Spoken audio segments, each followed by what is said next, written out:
خیرکم من تعلم القرآن وعلمہ، تم میں بہترین شخص وہ ہے جو قرآن سیکھے اور سکھائے۔ السلام علیکم ورحمۃ اللہ وبرکاتہ۔ الحمد للہ رب العالمین والعاقبۃ للمتقین والصلاة والسلام علی سید الانبیاء والمرسلین، اما بعد فاعوذ باللہ من الشیطان الرجیم، بسم اللہ الرحمن الرحیم۔ کیسے ہیں تمام اسٹوڈنٹس؟ امید ہے کہ انشاءاللہ تعالی بخیر و عافیت ہوں گی اور ایمان کی بہترین حالتوں میں ہوں گی انشاءاللہ، اور آج کی کلاس کے لیے اسپیشل بلیسنگز کو کلیکٹ کرنے کے لیے ریڈی ہوں گی۔ الحمدللہ ثم الحمدللہ، اللہ تعالیٰ نے ایک اور موقع دیا کہ ہم قرآن کلاس کے ساتھ دوبارہ سے اٹیچ ہو سکیں، جس سے کہ اس سے پہلے ہم آیات نمبر 149 تک پڑھ چکے تھے سورۃ البقرہ کی۔ آج ہم انشاءاللہ نیکسٹ اس سے آنورڈز سٹارٹ کرتے ہیں۔ تعوذ پڑھ لیجئے۔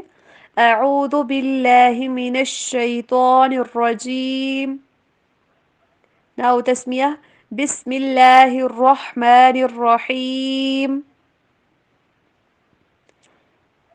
وَمِنْ حَيْثُ، وا کے اوپر ہونٹوں کو گول کیجئے، وَمِن، من کے اوپر آپ نے زیادہ ٹھہرنا نہیں ہے، وَمِنْ حَيْثُ خرجت، جیم کے اوپر کلکلا، خوا اور را دونوں کو موٹا کر کے، خرجت، تا کو لمبا نہیں کرنا، خرجت، فولی وجہک، جیم کے اوپر کلکلا، وجہک شطر المسجد الحرام، شطر طا کے اوپر ہم کلکلا کریں گے، شطر المسجد الحرام، وحیث ما کنتم، نون کے اوپر کلکلا اخفا ہوگا، ما کنتم فولوا وجوہکم شطرہ لئلا یکون للناس علیکم حجہ الا الذین ظلموا منہم فلا تخشوہم واخشونی وَلِأُتِمَّ نِعْمَتِي عَلَيْكُمْ وَلَعَلَّكُمْ تَهْتَدُونَ۔ اب ہم دیکھیں گے انشاءاللہ تعالی ٹرانسلیشن۔ بسم اللہ الرحمن الرحیم۔ وَمِنْ حَيْثُ، اور جہاں سے، خرجتا آپ نکلیں، فولی ویسا ہوتا ہے خرجتا تو نکلے، لیکن نبی اکرم صلی اللہ علیہ وسلم کی بات ہے تو ہم احتراماً کہیں گے آپ نکلیں، فولی تو پھر پھیر لیں، وجہ کا اپنا چہرہ، شطر المسجد الحرام مسجد حرام کی طرف، وحیث اور جہاں کہیں، ما کنتم تم ہو، فولو پھر تم پھیر لو، وجوہکم اپنے چہرے، شطرہ اسی کی طرف، لئلا تاکہ نہ رہے، لئلا تاکہ نہ یکون رہے، للناسی لوگوں کے لیے، علیکم تمہارے خلاف، حجتن کوئی حجت، الا الذین سوائے ان لوگوں کے، ظلموا جنہوں نے ظلم کیا، منہم ان میں سے، فلا تخشوہم پھر نہ تم ان سے ڈرو، واخشونی اور تم مجھ سے ڈرو، وَلِأُتِمَّ اور تاکہ میں پوری کروں،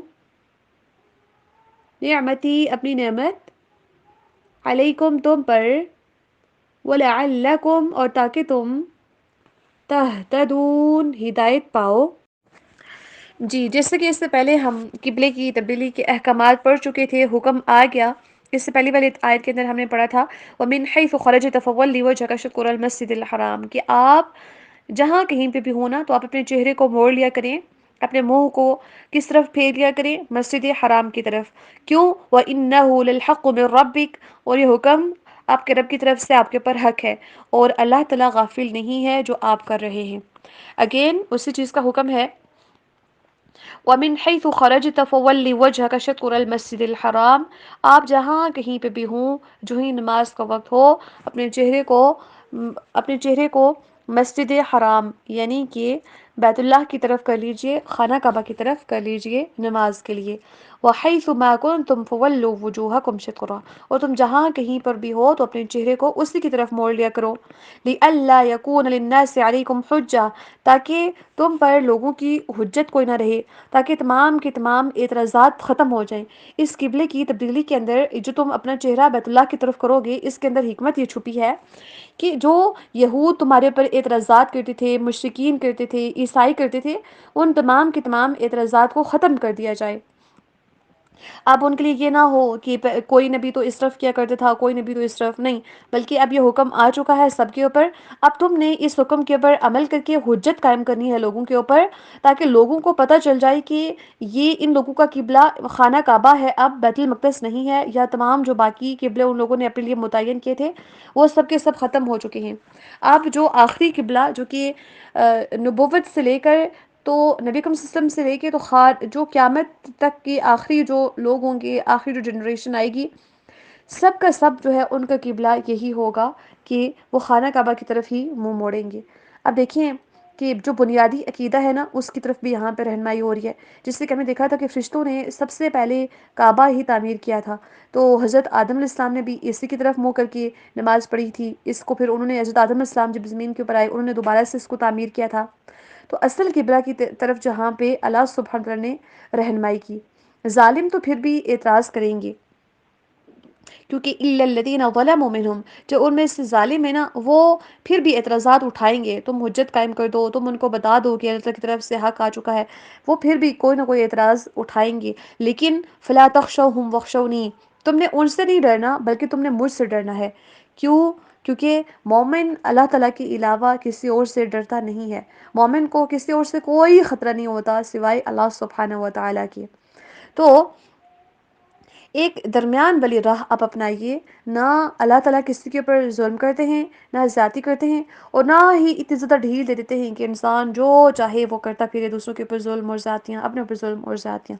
درمیانی راہ کا نام ہے، اعتدال والی راہ کا نام ہے اسلام۔ یہ ہمارا بیسکلی طریقہ ہے زندگی گزارنے کا۔ حجت قائم کرنے کا مطلب یہ ہوتا ہے نا کہ آپ نے پیغام اپنی طرف سے پہنچا دیا، جس سے کہ ایک حکم ابھی آپ تک پہنچ جائے، یہ آپ کے اوپر حجت قائم ہو جاتی ہے۔ اب قیامت کے دن آپ یہ نہیں کہہ سکتے، یا جن لوگوں تک یہ قبلے کی تبدیلی کے احکامات پہنچ چکے ہیں، ان کو نبی اکرم صلی اللہ علیہ وسلم کی رسالت کا، نبوت کا پتہ چل چکا ہے، اب وہ اگر ایمان نہیں لاتے نبی اکرم صلی اللہ علیہ وسلم کے اوپر، اپنے انبیاء کے اوپر تو ایمان رکھتے ہیں، لیکن وہ پھر بھی جہنم میں جائیں گے، وہ جنت میں داخل نہیں ہوں گے، کیونکہ ان کے اوپر حجت قائم ہو چکی ہے کہ آخری نبی آ چکا ہے، اس کے اوپر تم ایمان لاؤ۔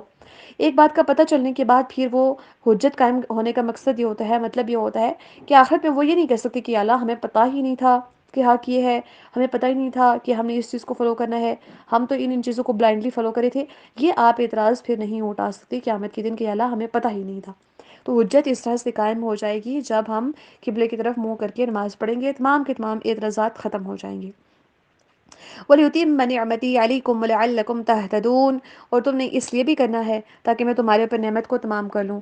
اتنی بڑی نعمت ہے کہ قیامت تک اللہ تعالیٰ کا فیصلہ تمہارے حق میں ہو چکا ہے کہ جس قبلے کی تم پیروی کرو گے، قیامت تک آنے والے لوگ اسی قبلے کی پیروی کریں گے، اور یہ دین قیامت تک ایسا ہی رہے گا۔ اس کو پروٹیکٹ بھی اللہ سبحانہ وتعالیٰ کرے گا، اس کے اندر چینجز بھی نہیں آئیں گے اس قرآن کے اندر۔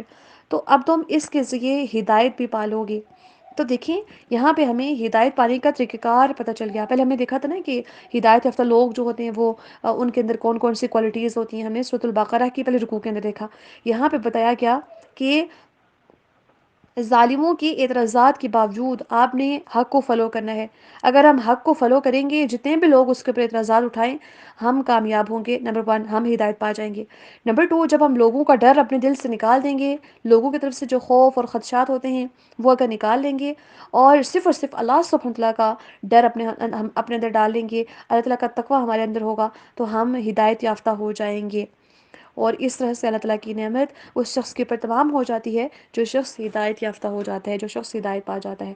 دیکھیے اللہ کا تقویٰ ہونا ضروری ہے ہدایت یافتہ ہونے کے لیے، اور لوگوں کے ڈر سے، لوگوں کے خوف سے آزاد ہونا بھی ضروری ہے اللہ تعالیٰ کی نعمت کو پانے کے لیے، ہدایت کو پانے کے لیے۔ اللہ تعالیٰ سے دعا ہے کہ اللہ سبحانہ وتعالیٰ صرف اور صرف اپنا خوف، اپنا خطرہ اپنے دل میں ڈالیں، اپنا تقویٰ ہمارے دل میں ڈالیں، اور ہر قسم کی جتنے بھی خطرات، خدشات جو ہمیں لاحق ہوتے ہیں، بیماریوں کے، نعمت کے زوال کے، پریشانیوں کے، اور پتہ نہیں کیسے کیسے ہمیں خطرات پالے ہوتے ہیں، اللہ تعالیٰ ان سب سے ہم سب کو نجات دیں تاکہ ہم بھی ہدایت یافتہ لوگوں میں شامل ہو سکیں۔ اللہ تعالیٰ ہم سب کے صغیرہ اور کبیرہ گناہوں کو معاف فرمائیں، اور اس قرآن کو ہمارے لیے باعث حجت بنائیں کہ یہ قرآن ہمارے حق میں گواہی دے کہ ہم نے قرآن پڑھا تھا اس وقت کے اندر، اور ہمارے آس پاس کی ہر ایک چیز گواہی دے۔ اللہ تعالیٰ ہمارا بولنا سننا سب قبول فرمائے۔ اللہم صلی وسلم علی نبینا محمد صلی اللہ علیہ وآلہ وسلم۔